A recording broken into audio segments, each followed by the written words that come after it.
Hello, everybody, and welcome to the Renee Adams Show. Thank you so much for joining me today. I am so excited, as always, to have you guys join me here on the show. So, welcome to the Renee Adams Show and Empowerment Week. Please do not forget to like, share, and comment. Also, if you want to be a guest on the show, please inbox me. We can talk about that as far as your message and your story or product or service that you want to promote. I'd be happy to hear that. So today I have my guest, Drew Grange, who is a JUNO Award winning and certified gold selling international artist, who was also in the Russian voice competition, which is really interesting, I know. But yes, Russian voice competition, could you imagine? How are you today, Drew? I am amazing. How you doing, Renee? I am doing fantastic under the conditions, as Yeah, you know, as you are aware of. So where are you at right now? I'm in Toronto. You know, taking in the actually the weather's not that nice now, but it was sunny earlier. But yeah, I'm in Toronto, Canada. You know, up to the six. Up until the sixth, right? I thought that you were actually from Russia. No, I have no business being in Russia. I know, because I was sitting here wondering, like, does he know what the judges is actually saying to him right now? Most of Like, the time you I did. acted like you knew what they were saying to you. No, I didn't. Most of the time I did not know. I only knew that I went through or not when they raised my hand and said my name. But a lot of the judging time after the performances, I literally did not know anything they were saying. Wow, you just knew that you won that I, competition. yeah, I guess I knew what I needed to know. Right, exactly. So, for those who do not know who Drew is, if you can tell us a little bit more about your story, how your music journey began, and all that kind of stuff. Yeah, I came from an R&B group first. I was in a group named In Essence, very well known Canadian group, Juno Award Winning group, which is a Juno, by the way, for people watching, is the Canadian equivalent of a Grammy. So it's the highest award you can win in Canada. So from the group, we were signed to BMG. We had a big hit with Funkmaster Flex, who managed us back then, called "You'll Never Find." After we put out that album, BMG dropped their whole urban roster, so it kind of forced me to go solo. So I had a little girl at the time. My daughter was very young, so I felt that, that push to, go make something happen. So put out my first solo album in 2009, 2008, which won awards in Canada and, did very well out here. So I've just been, and I put out the second album in 2011 called On the Brink. Okay. And that was the album that had the two gold singles, Getting It In and She Can Ride. And yeah, so now I'm working on the third album coming out in June. Okay, we'll get to that. We'll get to that. That's great, though. So, did you have any musical family members or anyone that you knew personally that was in music that inspired you? Yeah, growing up, as a kid, I'd listen to like Jackson 5 when, they were really young, when Michael had the really high voice. Mm-hmm. Five, Everybody wanted to be like Michael. right? Everyone wanted to be like Mike. But my older brother sang the choir, and he was a very critical type of dude.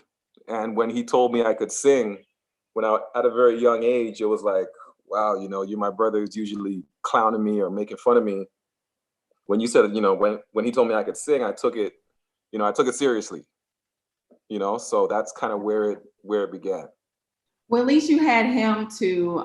Some people need that push, and for other people to believe in them and their Yeah. gifts and abilities. So it's good that he was around you for you to be able to at least start at that time on your career and everything. So did you need to take like singing lessons, like vocal lessons, or No, how were you at that time? I never took any lessons. It was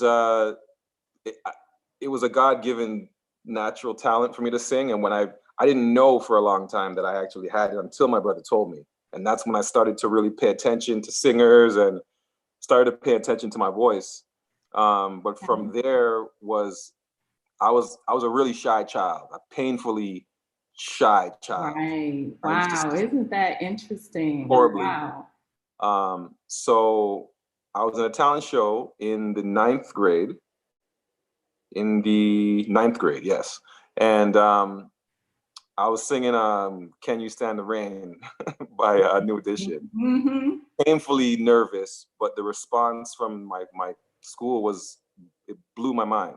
Wow. And that's tough to be in front of your peers like that and sing in front of a group and you're already shy. You don't know how they're going to respond. You don't know how you're going to respond. Yes. So that was good. I mean, that took a lot of guts for you to get out there like that. And my legs were shaking, my face was shaking.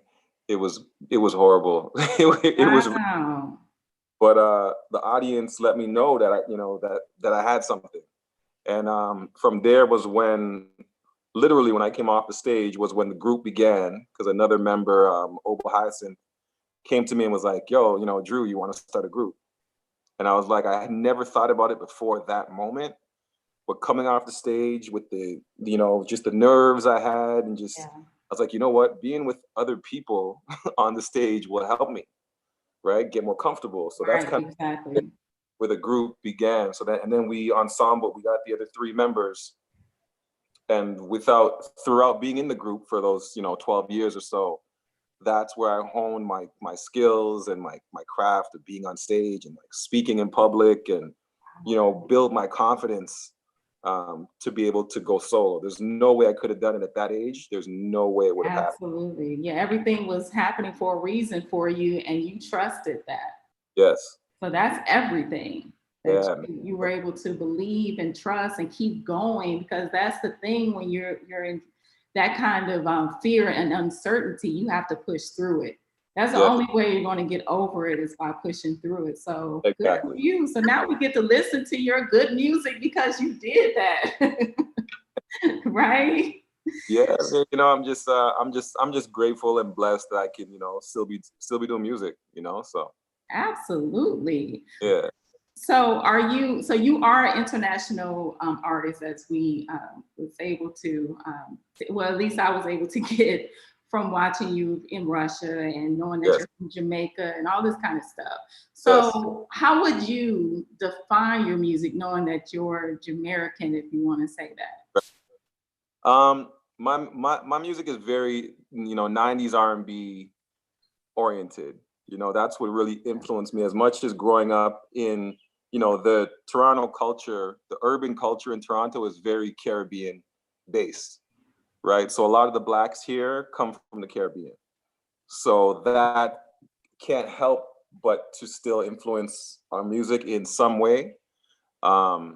So that mixed in with my love for 90s R&B, my love for old school, Stevie Wonder, Marvin Gaye, Donny Hathaway. Okay. This goes on. So it's my music is like a mix of all that just thrown together. Beautiful. Yeah. I mean, I can see that you do it well. So when we talk about your journey as a musician, has there ever been any kind of thing in you that you make you want to do something else other than music? I'm gonna do music until I die. Mm-hmm. So I'm gonna be one of those guys like Frank Sinatra and Luther Vandross and these old dudes still singing. That's gonna be me. Okay. But there are other businesses, there are other avenues that I'm in. I kind of keep it very other sides of the business. I don't really broadcast it, but there are other companies that I'm delving into the cannabis industry in Canada. We've gone legal here, and Vegas knows all about that. So there's other businesses that I'm doing outside of music that is more in that industry. But that just recently started over the last 2 years. So people will see more of that to come. Side of you, yeah. Other than that, in the music side would still be, you know, I would maybe be more of a manager. I'm going to focus more on being a record label. I do want to put a group together within the next couple of years. Okay, there you go. Yeah, so I want to put 3, you know, cool kids, you know, of mixed ethnicity, you know, that can sing, dance, rap, got some swag about them. So There we're you go. going to be putting together a whole thing, and maybe we can do another, you know, interview in a little while about that. Well, that's good that you're thinking this way, because you always need to, you know, be able to work on the other things, and Yes. you know, to be able to grow and expand. Yes. You know, that's so important, because you know, you don't know how music is going to end up. It's always good to have those additional career kind of side pieces, if you want. Yes, if you exactly. want. Other streams of income. Absolutely. Yeah, just being smart, being a businessman, just being smart. So good for you on that. So as far as like some of the artists that, like, who are some of the biggest artists that you've worked with thus far? I've more worked with more bigger songwriters. I haven't really collaborated with many big artists. That's not really my focus. Okay. It's like I'm more focused on, like I've worked with Evan Bogart, who worked with Rihanna and, you know, Beyonce. But I'm more focused on just honing in on what my sound is, you know, instead of, you know, focusing on features and stuff like that. It's cool, and that's all great. There's many artists that I would love to collaborate with, but for now I haven't really been focused on collaborations. Do you think that has to do more with you knowing who you are as an artist, or is just kind of a decision that you've made? Yeah, I think it's a little of both. You know, years ago when I was a younger artist, I thought I wanted to have my, you know, my Jay-Z feature. I wanted to have, you know, all these features. Mm-hmm. As I've kind of come into who I am and kind of learn myself a little more, I'm more focused on getting to the core of who I am and what is it I want to put out. I You know? like that. I like that. That's important to know who you are as a, you know, as an artist. And I would love to show your video, but I actually can't do it now. But I just thought when I saw you on The Russian Voice, I was like, oh my gosh, this guy is so talented and he stands out, right? It's like he's this African American guy in Russia, in Russia, that actually won in this particular competition, and you sounded amazing. She sounded amazing. So it was just really, you know, like I was really blown back when they were like, Drew is the winner. I'm like, oh my God, yay! Me too, because I didn't know what they were saying before they said my name. Right. I was like, is he really like up there standing up like he really know what they're talking about right now? But you know, that's what kept it interesting. You know, like every day going to do this show, I didn't know what to expect. I didn't know what was going to happen. And that's I thrive on that. You know, that's what keeps me going, keeps me interested. Absolutely. Yeah. So as far as I just want people to, I mean, I think you're doing a great job, by the way, just with your openness and willingness to tell us your journey. But let's dive a little bit deeper into like you as an artist. Mm-hmm. So first I wanted to know, do you write your own music? I write 90% of my music. I do co-write with Hollywood Pro, my producer. But 90% of what you hear comes from me. Good. Wow. That's so not, you said 90% comes from you? Yes. That is really, really great. So do you take advantage more so on the social media side? How do you actually really get yourself out there, especially with the pandemic? Like, this is even crazy. Yeah, you know, it's crazy because I've been more busy. Well, I mean, the single YNF dropped April 7th. So that was like right in and around when the pandemic was really just starting off. Okay. I didn't really know what was going to happen, but it's funny that it's crazy how things happen, because a little bit because of the pandemic is why the streams for YNF doing so well so quickly. I think we're at Song 120,000. Okay. Yeah, I think we're at about 120,000 streams in about a month. So that had a lot to do with people being home and just looking for new music, stuff like that. So since then, I've been doing a lot of these interviews, the Zoom interviews, IG Live.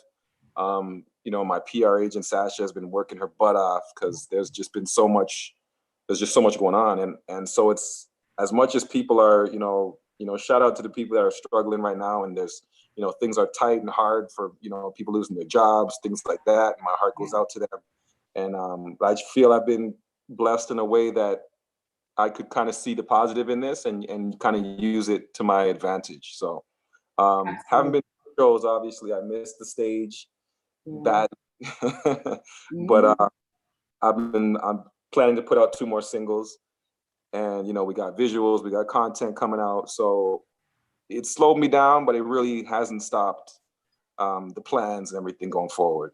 Good for you. Wow.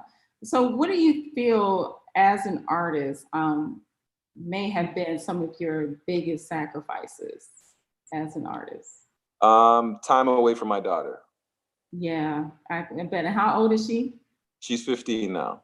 She's right. So you had to, that was very, important for you at that time when she was younger to spend those times. She needed her daddy. Yeah, I mean, that's great. She still does, but. Oh, yes, and she's daddy's little girl, a big time.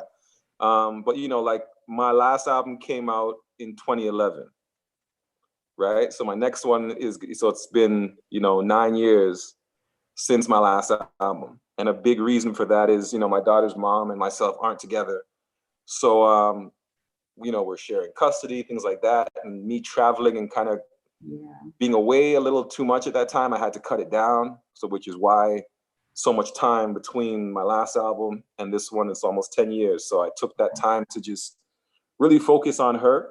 And now that she's 15 and she's like kicking me out the door, like, Daddy, go do your, go do your music. Right. Like, I got this.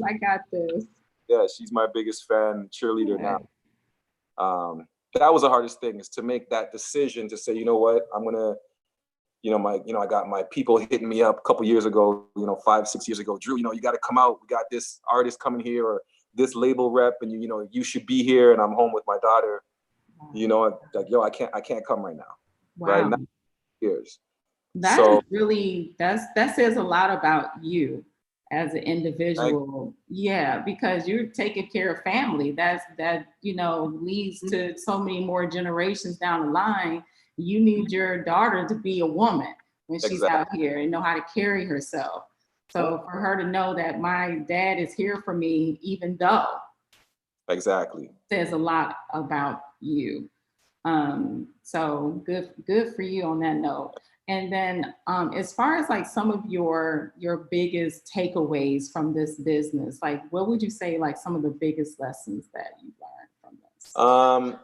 This music industry is, I would say, 95% relationships.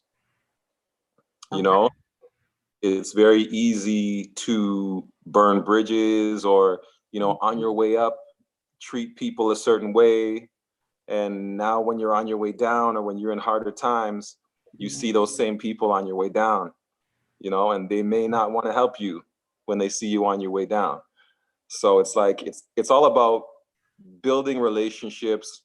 Don't let your emotion take over your decision making in this industry. Us as artists, we're so connected to our craft. It's hard to not be emotional, about certain decisions. Yeah.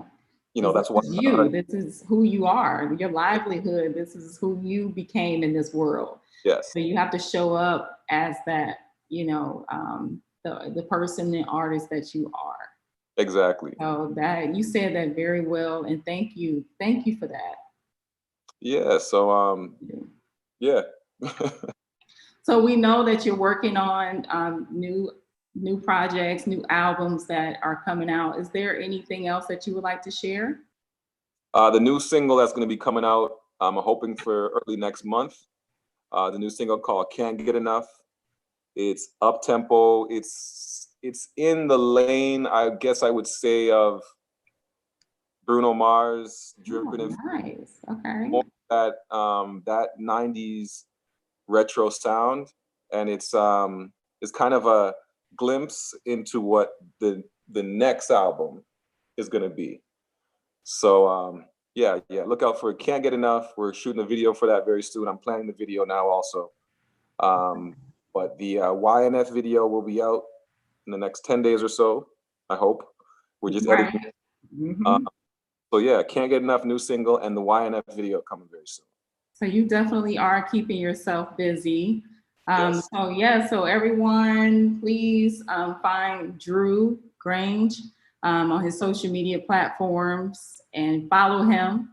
And also, just listen to his music and definitely support him. Are you an independent artist? I'm an independent artist. Effortless Entertainment is my own independent label, being distributed by Foundation Media out of the US. Very nice. Well, thank you so much. And you are such an awesome guest. It was a pleasure to have you. You're so charismatic. It was so easy talking to you. So I appreciate you coming on to the show today. Thank you, Renee. I appreciate it too. Absolutely. All right. So everyone, again, the show is going on. Empowerment Week is going on all week. So please join me tomorrow on Wednesday. I have Ayana Brion, which I'm really excited to have her on as well. She's very interesting, and I think that you guys would like her a lot as well. So join me tomorrow. And if you guys, again, want to be on the Renee Adams Show, please reach out to me if you have an inspiring story or you have a product or service that you would like to promote. You can reach out to me. So again, I'll see you guys tomorrow and have a good night. Bye.